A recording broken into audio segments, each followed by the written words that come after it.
오늘 우리에게 주시는 하나님 말씀은 에베소서 3장 7절에서 9절입니다. 신약성경 313쪽입니다. 에베소서 3장 7절로 9절 말씀입니다. 제가 봉독해 드리겠습니다. 7절입니다. 이 복음을 위하여 그의 능력이 역사하시는 대로 내게 주신 하나님의 은혜의 선물을 따라 내가 일꾼이 되었노라.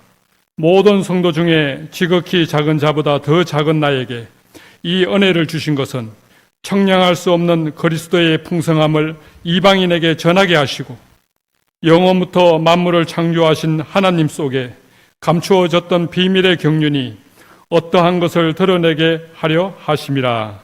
아멘. 제5여전도에 찬양 드리겠습니다. 하나님 일꾼된 바울이란 제목으로 말씀 전해주시겠습니다.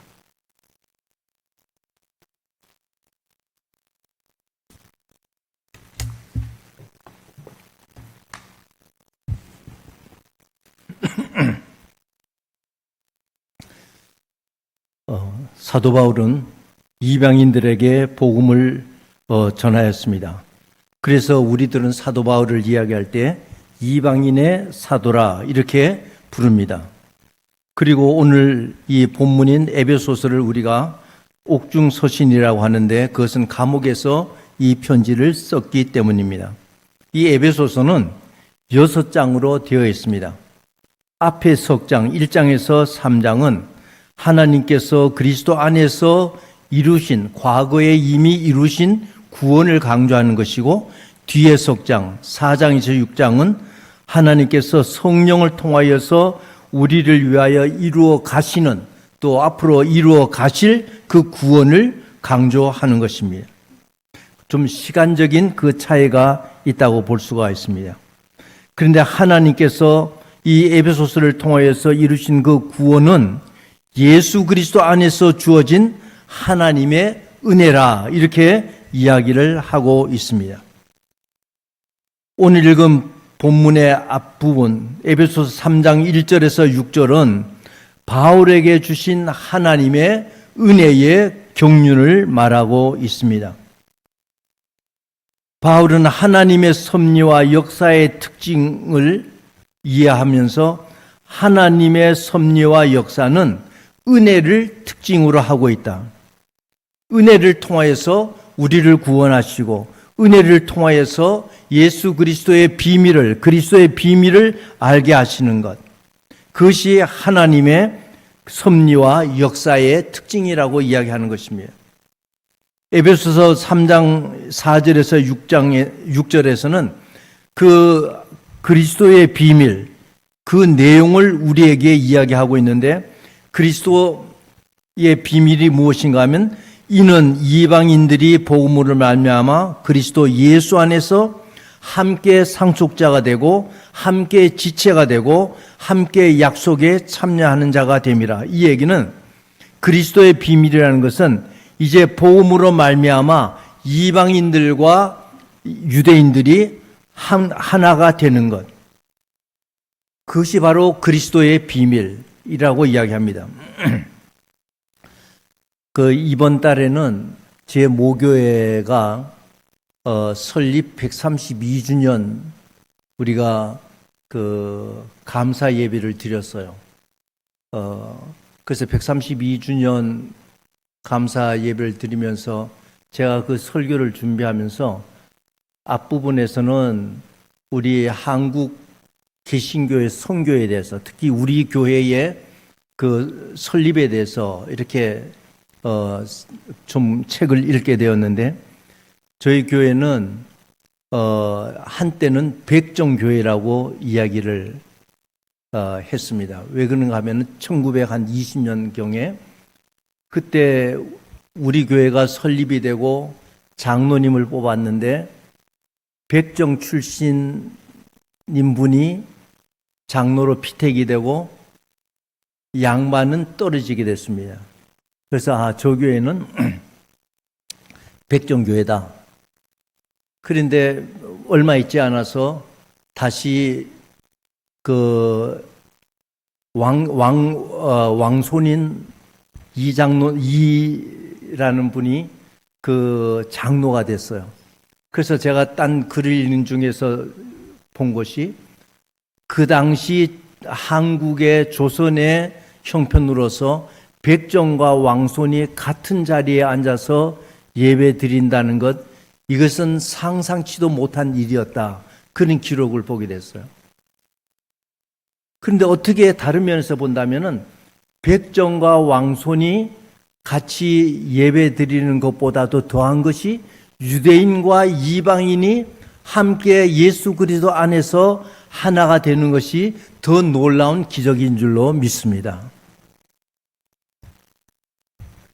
그런데 그 왕손인분이 장로가 되고 얼마 있지 않아서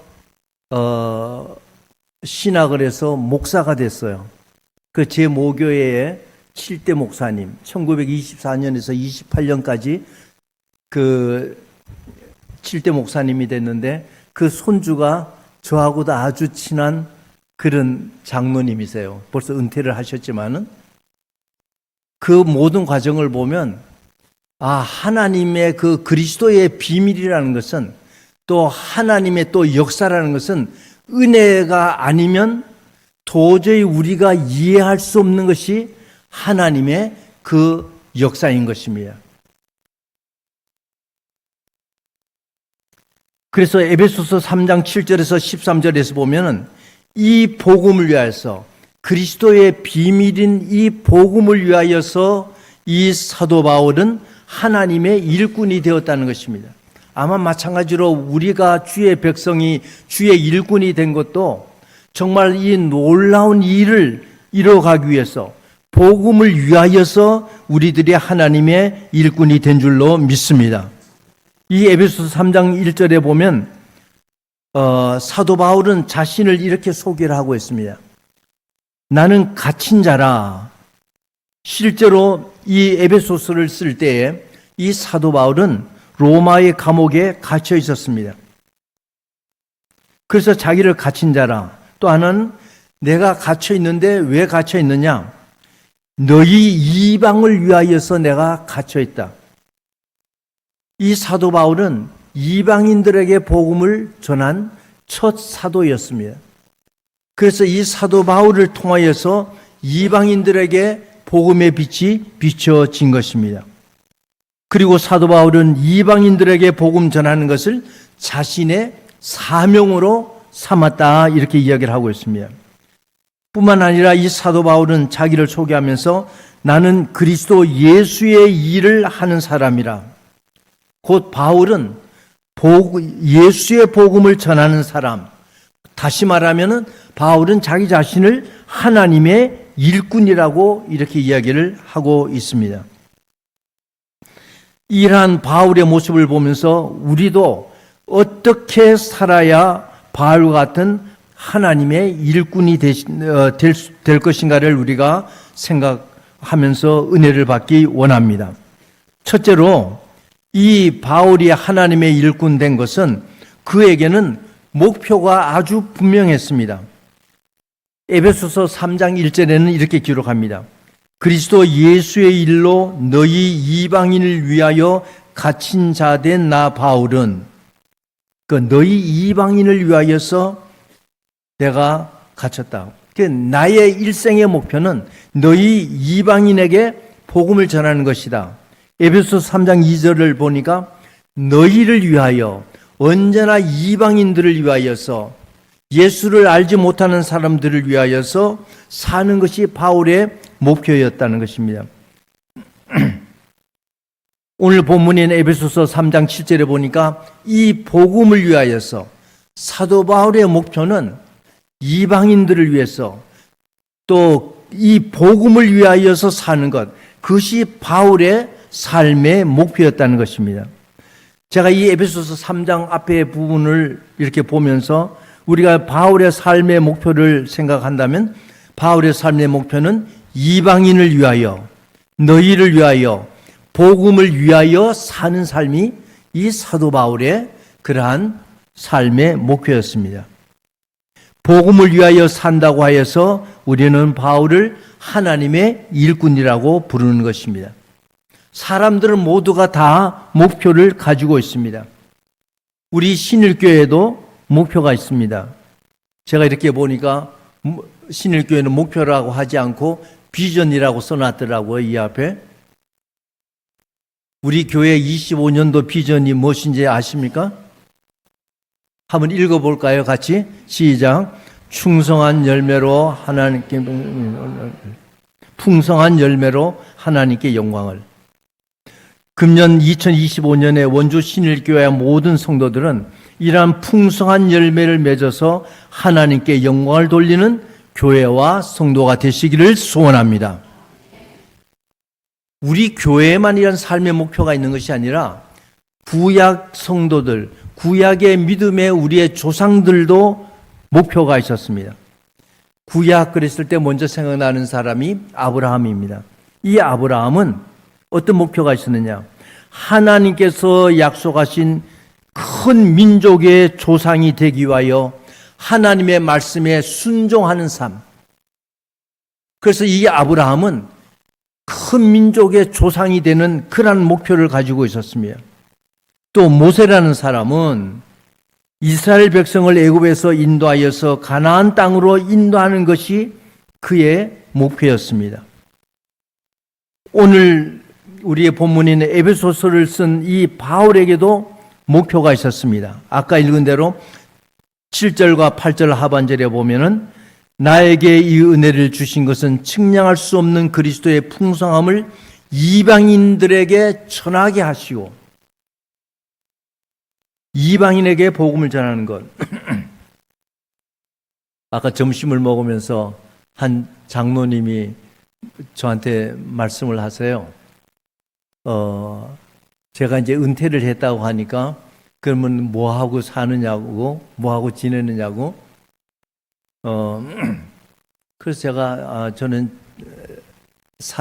주위 사람들과 모임도 많이 갖고 이렇게 산다고 말씀드렸어요.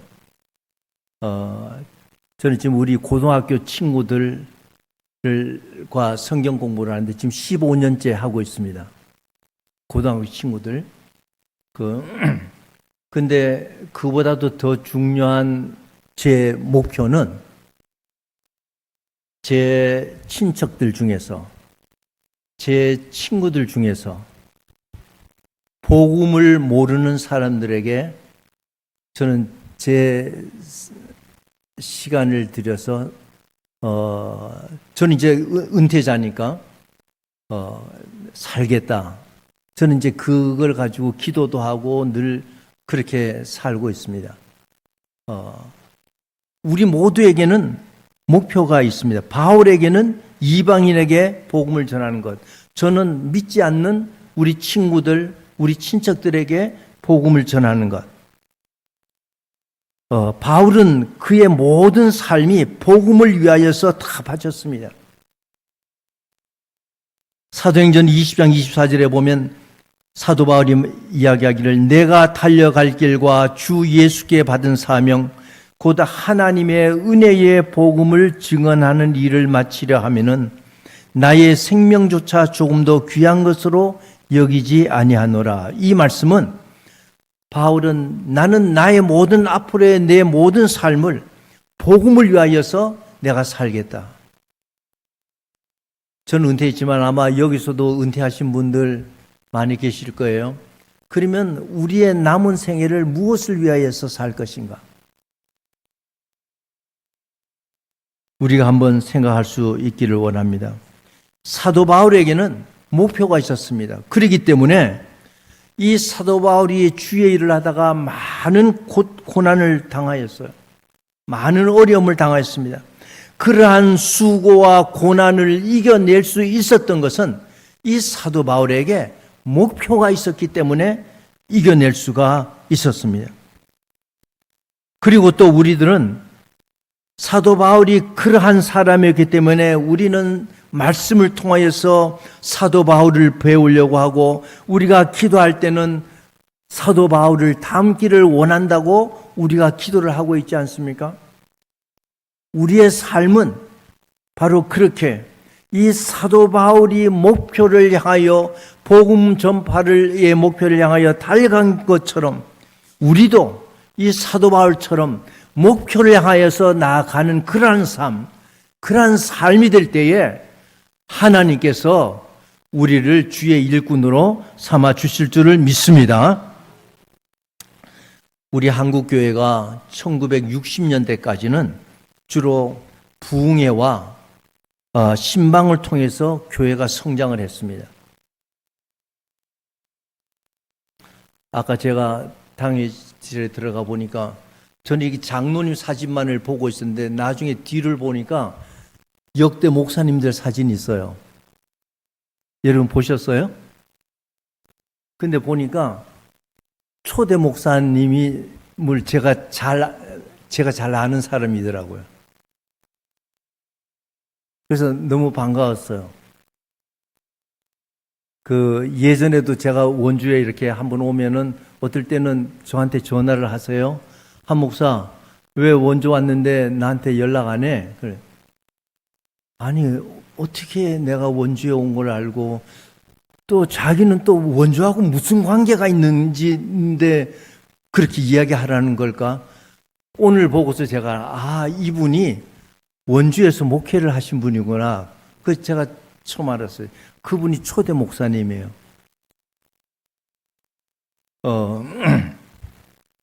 근데 한국 교회는 부흥회와 신방으로 성장을 해왔습니다. 그러다가 1960년대 말부터 청년을 대상으로 하는 이 기독교 기관들이 조직이 되었어요.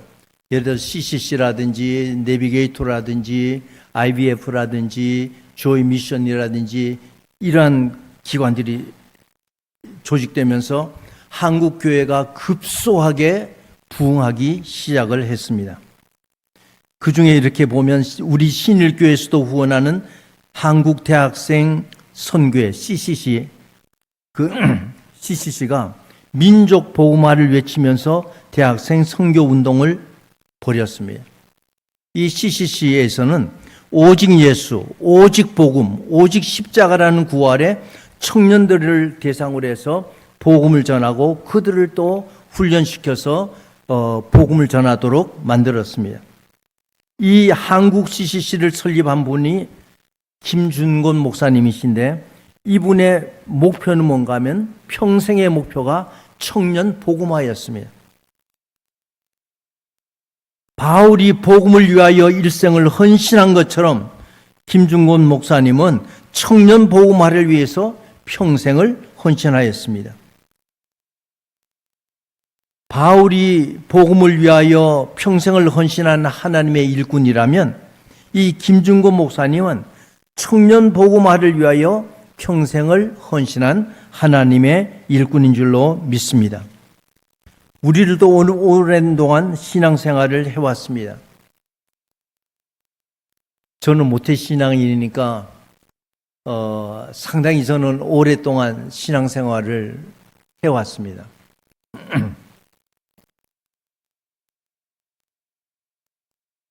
우리가 오랜 동안 신앙생활을 해왔는데 지금 우리의 모습은 어떠하다고 생각하십니까? 복음보다도 물질에만 관심을 가지고 있지는 않습니까? 그렇다면 우리는 하나님의 일꾼이 아니라 물질의 돈의 일꾼이 되는 것입니다. 복음보다도 자녀들을 생각만 하지 않습니까? 그렇다면 우리는 하나님의 일꾼이 아니라 자녀의 일꾼인 것입니다. 신문에도 가끔 나지만은 요즘에는 서울 강남의 어떤 동네는 어린 초등학교도 안 들어간 애들 위해서 아니면 초등학교 저학년들을 위해서 의대반을 개설했다는 거예요.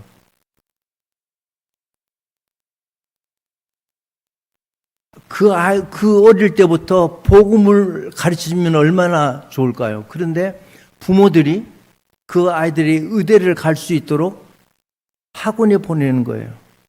그렇다면은 우리가 그러하면 우리는 하나님의 일꾼이 아니라 자녀의 일꾼이 되는 것입니다.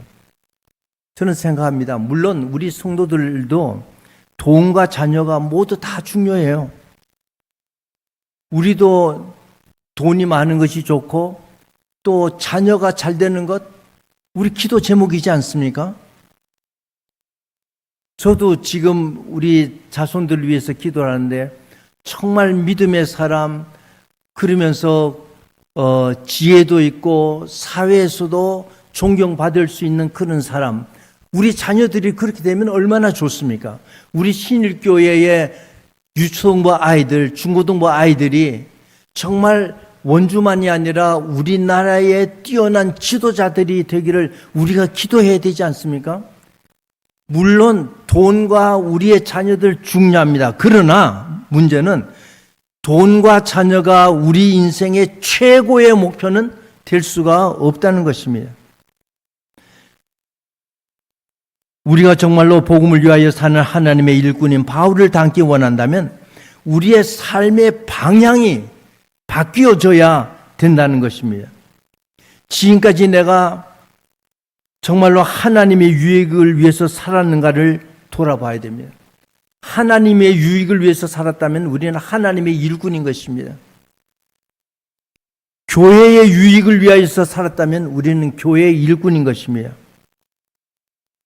나와 내 가족의 유익을 위하여서 살아왔다면 나는 내 자신, 내 가족의 일꾼인 것입니다. 만일에 내가 내 자신과 내 가족의 일꾼으로 살아왔다면 이제는 앞으로는 내가 무엇을 나의 목표로 삼으시겠습니까? 하나님의 일꾼으로 살기 원한다면 우리의 목표도 바울처럼 복음을 위하여 사는 것이 되어야 되지 않겠습니까? 바울이 복음을 위하여라는 목표를 세운 것처럼 우리 성도들도 교회의 목표처럼 우리 신일교의 목표처럼 하나님께 영광을 돌릴 수 있기를 저는 기도합니다. 그런 교회가 될 줄로 믿습니다. 우리의 목표가 복음을 위한 그러한 성도, 그러한 교회가 될 때 우리는 하나님께 영광을 돌릴 줄로 믿습니다. 두 번째로 바울은 하나님으로부터 오는 능력을 받은 사람이었습니다. 7절 말씀에 보면 이 복음을 위하여 그의 능력이 역사하시는 대로 내게 주신 은혜의 하나님의 은혜의 선물을 따라 내가 일꾼이 되었노라 이렇게 얘기합니다. 여기 보면 복음을 위하여 그의 하나님의 능력이 역사하시는 대로 하나님의 능력이 역사하셔서 내가 일꾼이 되었다 이런 말씀입니다. 사도 바울은 복음을 위하여서 많은 수고를 했습니다. 이방인의 사도로 부르심을 받아 이방인들에게 복음을 증거하면서 많은 수고와 위험을 겪었습니다. 고린도후서 11장 23절 하반절에서 27절 말씀에 보면 이렇게 사도 바울이 받은 수고와 위험을 이렇게 이야기합니다.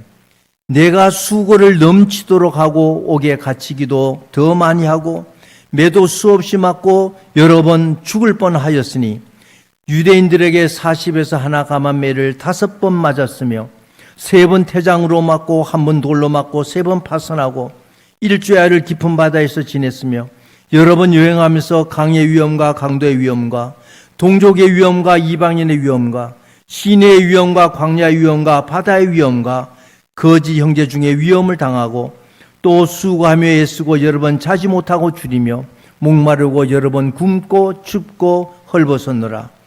이것이 사도 바울이 자기가 복음을 위하여 한 수고와 여러 가지 위험을 이렇게 아주 짧은 몇 구절 안에 전부 다 집어넣었습니다.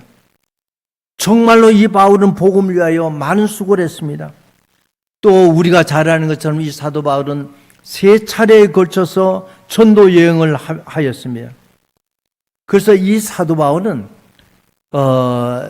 최초로 지금의 유럽, 그러니까 마게도냐 지방에 복음을 증거한 사람이 바로 사도 바울인 것입니다.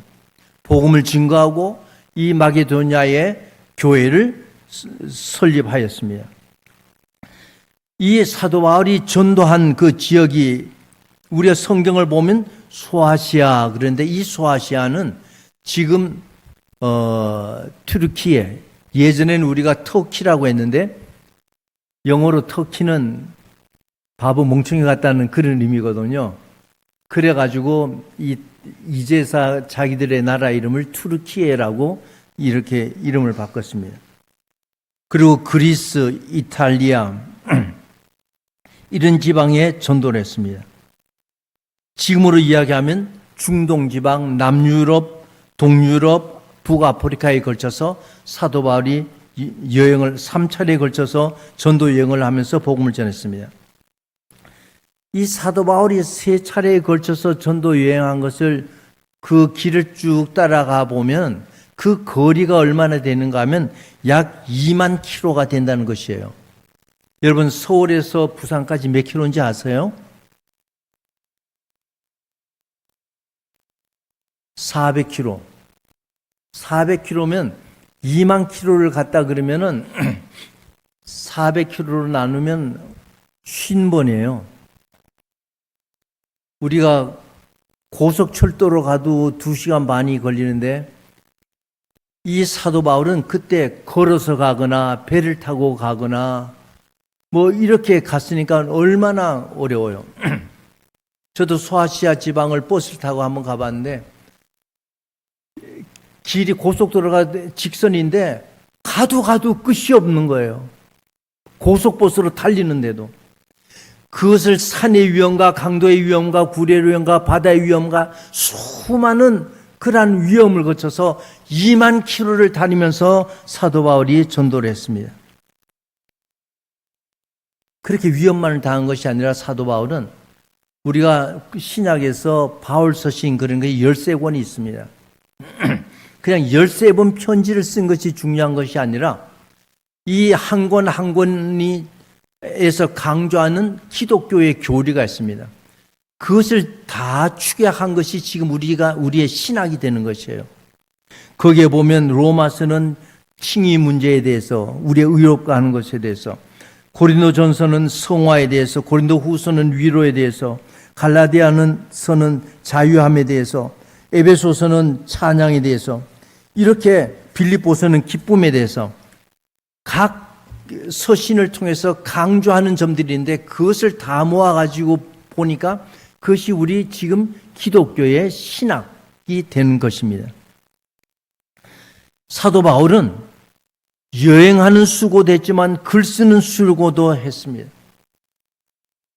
그러나 이러한 사도 바울의 모든 수고는 자신의 힘과 능력으로 한 것이 아니었습니다.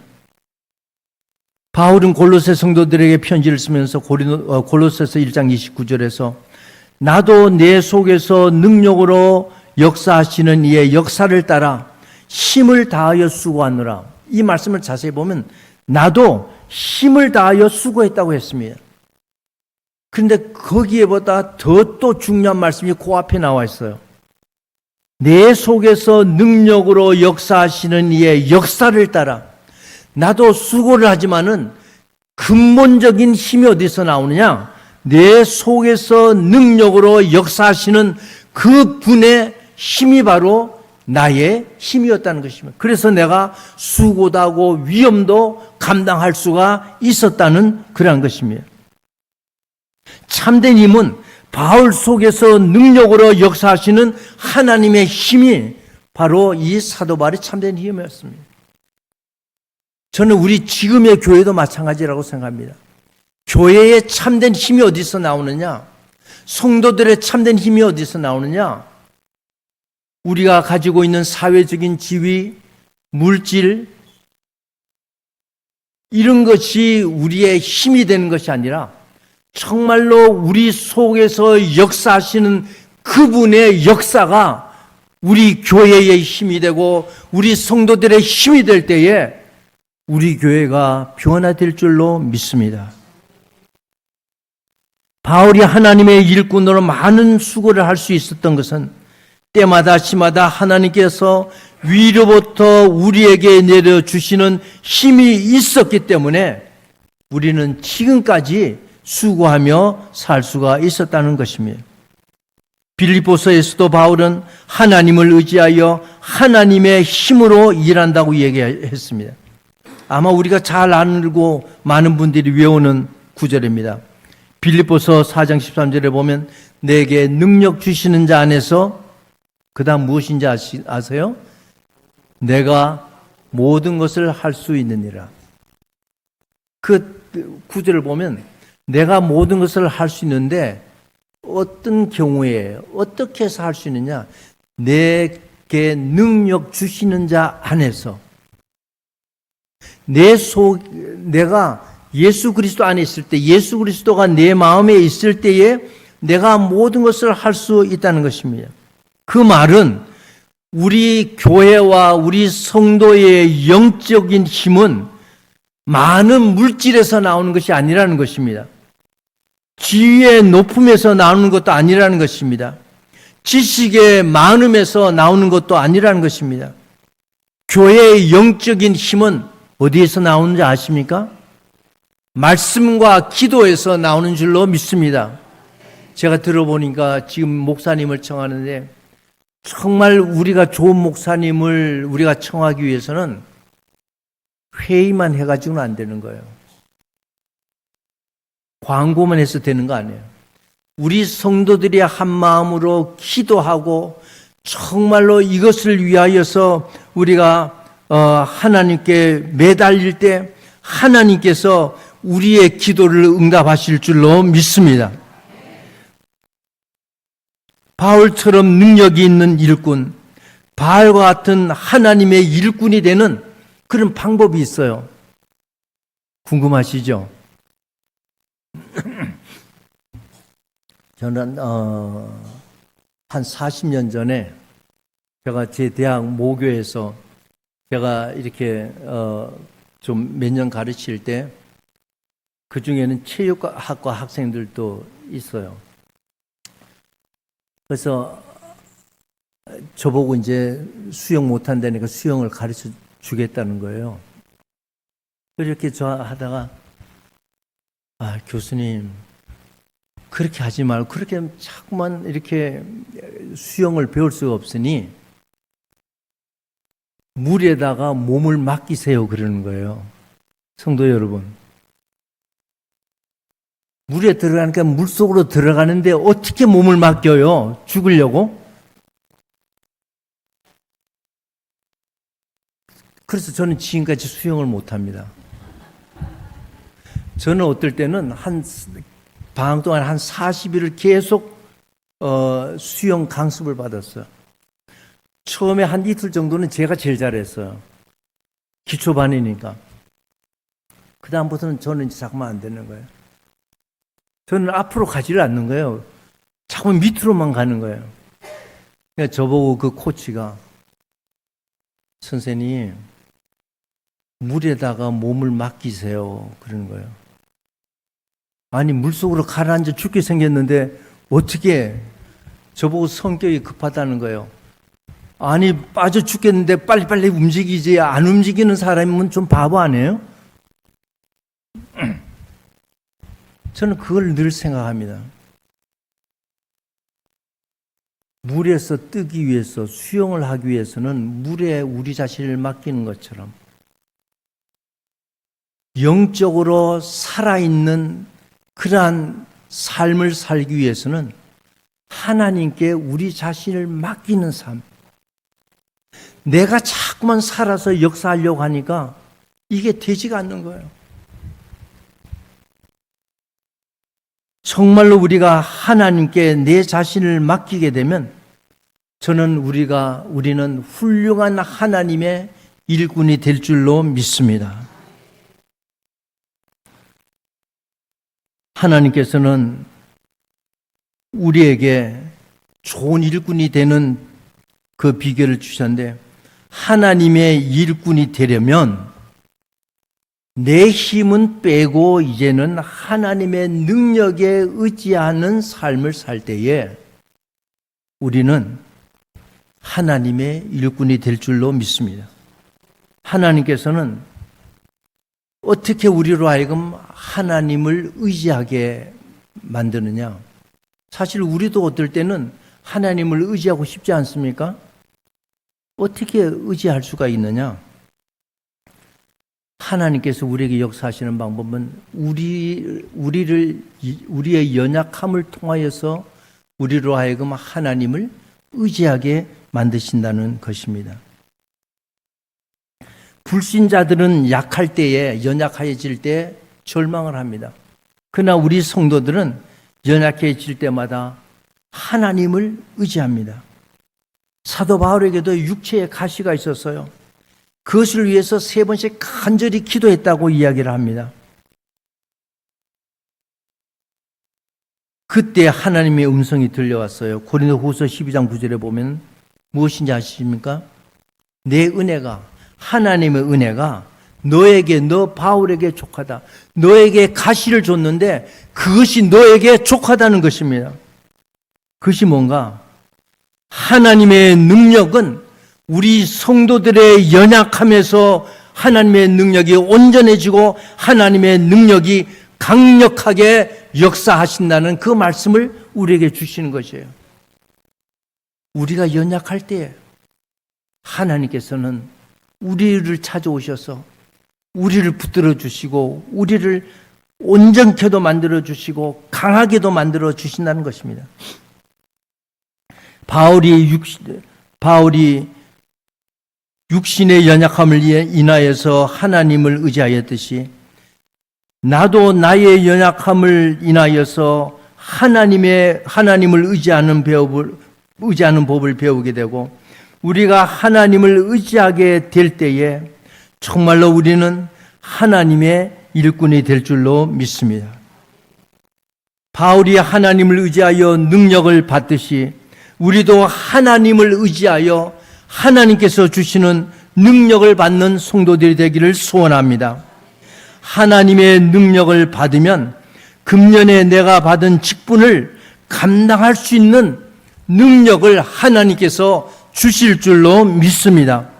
우리 성도들에게, 우리 직분자들에게 하나님의 능력이 필요합니다. 하나님의 일꾼은 하나님의 강력한 힘을 의지하는 그러한 사람입니다. 우리가 하나님의 일꾼이 된다면 내가 무엇을 갖는 게 아니라 이제부터는 하나님의 강력한 힘을 의지하는 성도가 되는 것이 바로 우리가 하나님의 일꾼이 되는 그러한 길이라는 것입니다. 우리 신일교회 성도님들도 바울처럼 하나님으로부터 능력을 받는 하나님의 일꾼들이 되시기를 소원합니다. 이제 3번째로는 바울은 하나님의 은혜로 하나님의 일꾼이 되었습니다. 7절 말씀에 보니까 이 복음을 위하여 그의 능력이 역사하시는 대로 내게 주신 하나님의 은혜의 선물을 따라 내가 일꾼이 되었노라 이렇게 얘기를 합니다. 여기서 바울은 하나님의 은혜의 선물을 따라 하나님의 일꾼이 되었다고 말하고 있습니다.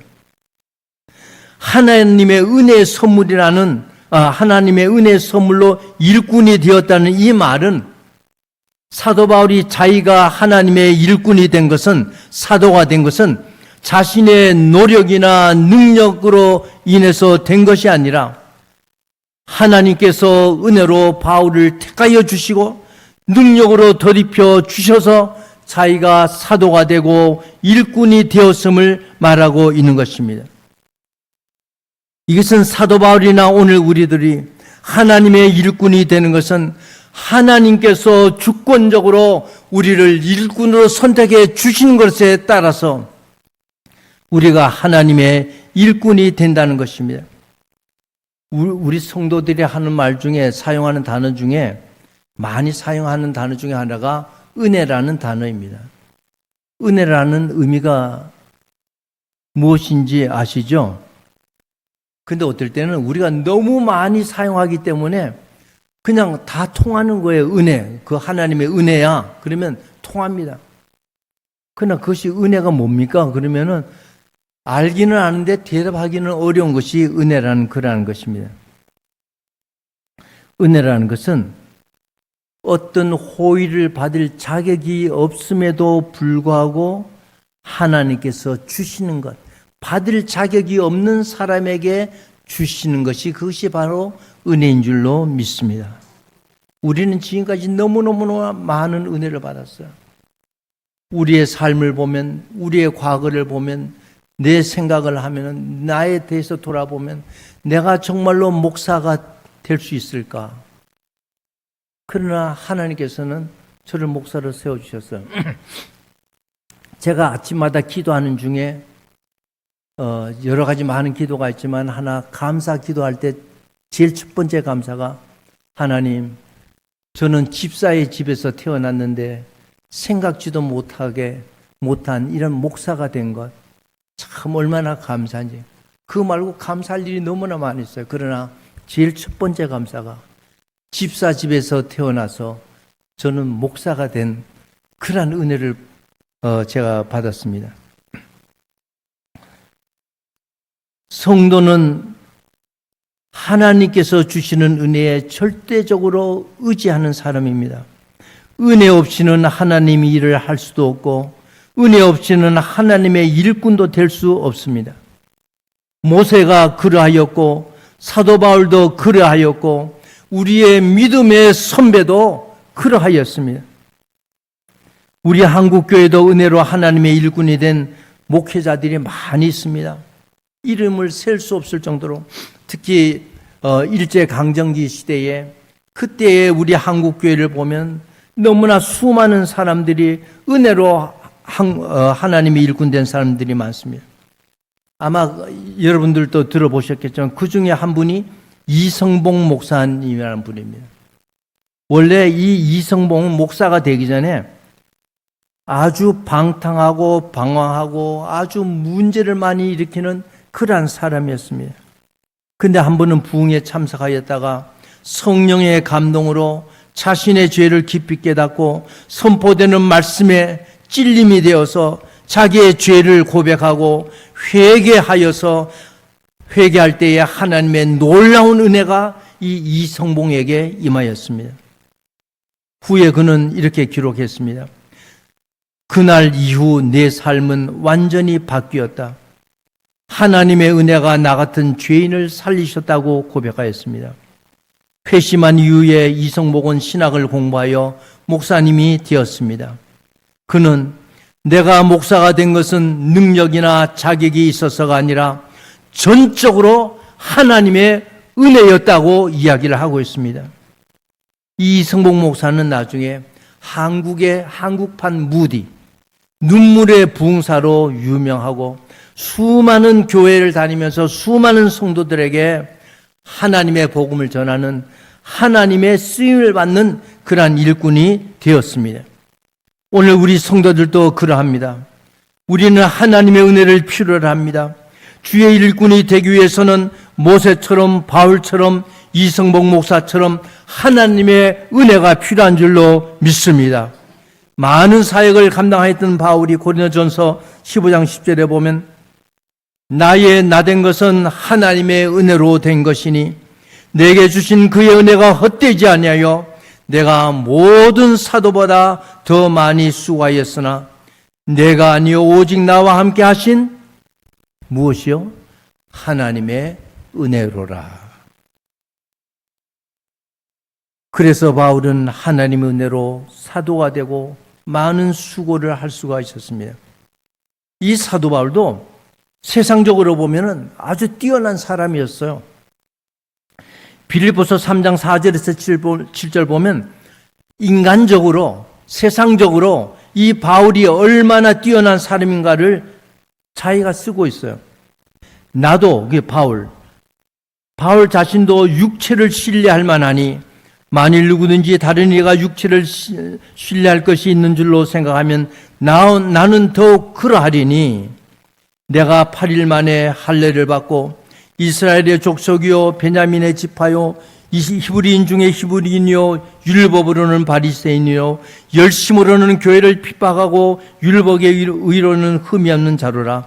그러나 무엇이든지 내게 유익하던 것을 내가 그리스도를 위하여 다 해로 여겼다. 이렇게 이야기하고 있습니다. 이 바울은 혈통과 율법과 열심에 있어서 그 누구보다도 뛰어난 사람이었습니다. 주를 위해서 수고도 많이 했습니다. 심지어는 고린도 교회에 이렇게 이야기합니다. 고린도 후서 11장 23절에서 27절 보면 저희가 그리스도의 일꾼이냐 정신없는 말을 하거니와 나도 더욱 그러하도다. 나도 네가 그리스도의 일꾼이냐? 나는 더하다 이거예요. 내가 수고를 넘치도록 하고 옥에 갇히기도 더 많이 하고 매도 수없이 맞고 여러 번 죽을 뻔하였으니. 그런데 30절에 가서 이렇게 얘기를 합니다. 그러나 부득불 내가 자랑할진대 나의 약한 것을 자랑하리라. 사랑하는 성도 여러분, 우리의 강력한 힘은 어디서 오느냐?